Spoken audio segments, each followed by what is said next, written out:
Hello' friends, Jyotika মিক্সৱাইটিৰ মই জ্যোতিকাই আপোনালোক সকলোকে স্বাগতম জনাইছোঁ। আশা কৰিছোঁ আপোনালোক ভালে আছে। ফ্ৰেণ্ডছ, আজি দেওবাৰ নহয়নে? লৈ আহিছোঁ দেওবৰীয়া বিশেষ। আজি আচলতে মই এয়াৰটাইট ক্লে দি ধুনীয়াকৈ কণমানিহঁতৰ বাবে কি ধৰণে চৰাই বনাব পাৰি দেখুৱাম। আৰু এই চৰাইকেইটা কেনেকৈ আমি স্বাধীনতা দিৱসৰ ৰিলেটেড এটা DIY কৰি উলিয়াব পাৰোঁ, কেনেকৈ ধুনীয়াকৈ সজাই ৰাখিব পাৰোঁ, তাৰ এটি ভিডিঅ' লৈ আহিছোঁ। ফ্ৰেণ্ডছ, মই লৈছোঁ এয়াৰটাইট দুটা এটা ক্লে, আৰু ইয়াৰ ভিতৰত হাৰ্টনাৰ আৰু ৰেজিন দুটা পেকেট থাকে। আপোনালোকক আগতেও কৈছোঁ, দুইটা পেকেট একেলগ কৰি মিক্স কৰিলে আমি ধুনীয়া এটা ক্লে পাওঁ। সেই ক্লেটোৰ পৰা মই কেনেকৈ চৰাই বনাব পাৰি অকণমান দেখুৱাম। আগতে মই বহু ধৰণৰ চৰাই বনাই দেখুৱাইছোঁ। মাটিৰ চৰাই, কাগজৰ ক্লে দি বনোৱা চৰাই, কণীৰ খোলাত বনোৱা চৰাই, কাঠত চৰাই, নাৰিকলত চৰাই, বিভিন্ন ধৰণৰ চৰাই বনাই দেখুৱাইছোঁ। আৰু আজিও মই আকৌ পুনৰ চৰাই বনাই দেখুৱাইছোঁ এই ক্লেটোৰ পৰা।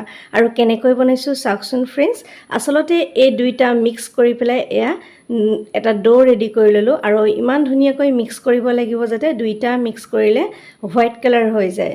আৰু দুইটা মিক্স কৰি অকণ দুটা হাতত লৈছোঁ, এটা গোল কৰি পেলাই এটা অকণমান দীঘলীয়া নিচিনা কৰিছোঁ। চাওক, আগতে দেখুৱাইছোঁ অৱশ্যে, যিসকলে নাই চোৱা আকৌ চাব পাৰিব।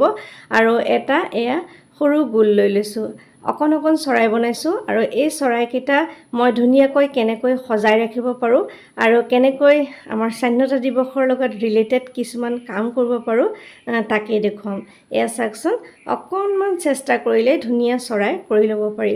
আচলতে আজিৰ ভিডিঅ'টো কণমানিহঁতৰ বাবেই মই লৈ আহোঁ নহয়নে? আৰু তেওঁলোকৰ উপযোগীকৈ আচলতে ভিডিঅ'টো লৈ আহিছোঁ। তেওঁলোকে এনেকৈ কৰি শিকিব পাৰিব। আৰু কিছুমান পেলনীয়া বস্তুত আমি ব্যৱহাৰৰ উপযোগী কৰি যে তুলিব পাৰোঁ তাকো দেখুৱাম। আপোনালোকে ভিডিঅ'টো স্কিপ নকৰাকৈ চাওকচোন। ফ্ৰেণ্ডছ, চাওকচোন, চৰাইটো হৈ গ'ল। আৰু এনেকৈ আমি কেইবাটাও সৰু সৰু চৰাই বনাই ল'ম।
এইদৰে ফ্ৰেণ্ডছ কেইবাটাও চৰাই বনাই ল'লোঁ। আৰু ইয়াতে ৰং কৰি পেলাইও চৰাই বনাব পাৰে। মই আচলতে জাতীয় পতাকাৰ 3টা ৰঙেৰে কাম কৰিম। আৰু সঁচাকৈ DIYটো সুন্দৰ হৈছে। আৰু এই DIYটো আচলতে স্বাধীনতা দিৱসৰ বাবে আমি আগফালে ড্ৰয়িং ৰুমত ধুনীয়াকৈ সজাই ৰাখিব পাৰোঁ। চাওকচোন, অৰেঞ্জ কালাৰ, হোৱাইট কালাৰ, আৰু মই ইয়াত সেউজীয়া কালাৰ ব্যৱহাৰ কৰিম, জাতীয় পতাকাৰ ৰং। এই গেৰুৱা ৰংটোৰ অৰ্থ হৈছে শক্তি আৰু সাহস। এই গেৰুৱা ৰংটোৰ অৰ্থ শক্তি আৰু সাহস। মাজত শুকুলা ৰং বগা ৰং। বগা হৈছে সত্য আৰু শান্তিৰ প্ৰতীক। ঠিক সেইদৰে সেউজীয়া ৰংটো হৈছে উৰ্বৰতা, বিকাশ, শুভ চিন্তনৰ প্ৰতীক। আমি আজি তিনিওটা ৰঙেই ব্যৱহাৰ কৰিম। চাওকচোন, এডাল পৰি থকা কাঠৰ টুকুৰা। এই কাঠৰ টুকুৰাটো আচলতে এজন শুভাকাংক্ষী দাদা এজন, শ্ৰদ্ধাৰ দুৰ্লভ প্ৰৱণ বৰুৱাদেৱ, তেখেতে ফুৰিবলৈ যাওঁতে দেখা পাই পেলাই কাঠৰ টুকুৰাটো আনি মোক দিছিল। বাইদেউ, আপুনি কিবা বনাই যদি বনাব। কাঠৰ টুকুৰাটোৱে মই আজি ব্যৱহাৰ কৰিম। ইয়াতে প্ৰথমতে হোৱাইট কালাৰ দিম ফমৰ সহায়ত, তাৰপিছত দিম জাতীয় পতাকাৰ এই তিনিওটা ৰং। তাৰপিছত চৰাইখিনিত কি কৰোঁ সকলোবোৰ চাই থাকক।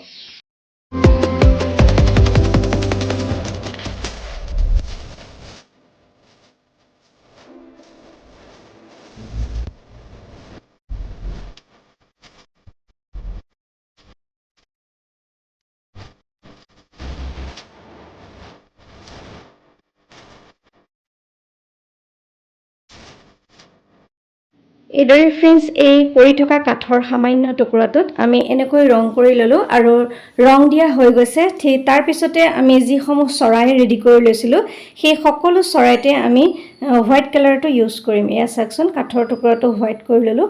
হোৱাইট কৰি লোৱাৰ পিছত আমাৰ তিনিওটা ৰং দিবলৈ সহজ হ'ব আৰু গোটেই চৰাইখিনিত আমি হোৱাইট কৰি ল'লোঁ। তাৰপিছত ফ্ৰেণ্ডছ কি কৰোঁ চাওকচোন। এতিয়া এডাল ব্ৰাছৰ সহায়ত আমি জাতীয় পতাকাৰ তিনিওটা ৰং এয়া চৰাইত এটা চাইডে চেফ্ৰন কালাৰ, মাজত হোৱাইট আৰু ছাইডত যিটো গ্ৰীণ কালাৰ, মই কৈছোঁৱে তিনিওটা ৰঙৰ অৰ্থ। আৰু জাতীয় পতাকাৰ এই ধুনীয়া ৰং তিনিওটা মই এই কাঠডালটোত ব্যৱহাৰ কৰিম, চৰাইকেইটাতো ব্যৱহাৰ কৰিম। আৰু গোটেইকেইটা আমি ধুনীয়াকৈ এটা সুন্দৰ DIY ৰেডি কৰি আমি ড্ৰয়িং ৰুমত সজাই ৰাখিম। আৰু কেনেকৈ সজাই ৰাখিম চাওকচোন। ইয়াৰ পৰা ধুনীয়াকৈ ব্ৰাছ দি এনেকৈ ৰেডি কৰি ল'লোঁ গোটেইকেইটা বস্তু। আৰু চৰাইকেইটা শুকাবৰ কাৰণে 24 ঘণ্টা সময় লাগিব। আগতেও আপোনালোকক কৈছোঁৱে এনেকুৱা কাম কৰিলে 24 ঘণ্টাৰ কাৰণে শুকুৱাই ল'ব। এনেকৈ ফ্ৰেণ্ডছ জাতীয় পতাকাৰ তিনিওটা ৰং এই পৰি থকা কাঠডালত ব্যৱহাৰ কৰিলোঁ আৰু চৰাইকেইটাতো দিছোঁ।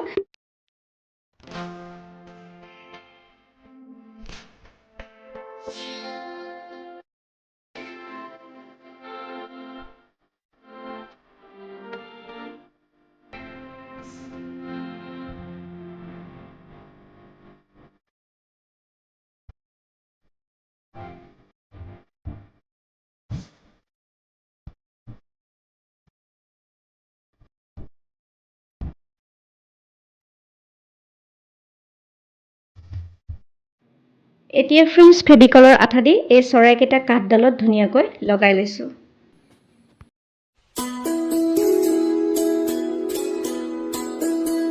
এইখিনিতে ফ্ৰেণ্ডছ কওঁ, কেইদিনমানৰ আগতে মই ভুলেদি বনোৱা ঘৰ এটা দেখুৱাইছিলোঁ। ভুলৰ জিম আৰু আমুলৰ টেমা দি বনোৱা ঘৰ এটা দেখুৱাইছিলোঁ। এই ঘৰটো মই ইয়াতে বাল্ব ফিটিং কৰি লৈছিলোঁ আৰু এই কাঠডালতে ঘৰটো উঠাই দিম। সেই ঘৰটোৰ ভিডিঅ' যদি আপোনালোকে নাই চোৱা চাবচোন। একো পইচা খৰচ নকৰাকৈ কেনেকৈ ভুলৰ জিম দি ঘৰ বনাইছোঁ মোৰ আগৰ ভিডিঅ'ত আছে। আৰু সেই ভুলৰ জিমৰ ঘৰটো মই এই কাঠডালৰ ওপৰত আঠা লগাই পেলাই লগাই দিম। তাৰপিছত কেনেকৈ সজাওঁ আপোনালোকে চাই থাকক। এতিয়া ফ্ৰেণ্ডছ আমাৰ DIYটো ৰেডি হৈ গৈছে। জাতীয় পতাকাৰ তিনিটা সুন্দৰ ৰঙেৰে মই এই চৰাইকেইটাত ৰং দিলোঁ আৰু এই আগতে বনাই থোৱা হেলমেটৰ এই ফুলদানিটো, বাল্বৰ এই DIYটো আগতে আপোনালোকক দেখুৱাইছোঁ। আৰু এয়া চাওক আজিৰ এই DIYটো। আৰু এনেকৈ ধুনীয়াকৈ ঘৰৰ ড্ৰয়িং ৰুমৰ চুকত স্বাধীনতা দিৱসৰ দিনা সজাই থ'লে দেখিবলৈ খুবেই সুন্দৰ লাগিব, নহয়নে? যদি ভাল লাগিছে লাইক এটা কৰিবলৈ নাপাহৰিব আৰু সুন্দৰ কমেণ্ট এটা কৰিব আপোনালোকৰ ভিডিঅ'টো চাই কেনে লাগিল। আৰু ফ্ৰেণ্ডছ চাওক কিমান সুন্দৰ লাগিছে ন।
এতিয়া ফ্ৰেণ্ডছ কওকচোন ভিডিঅ'টো চাই কেনে পালে। যদি ভাল লাগিছে লাইক কৰিব, কমেণ্ট কৰিব, চেনেলটো ছাবস্ক্ৰাইব কৰিবলৈ নাপাহৰিব।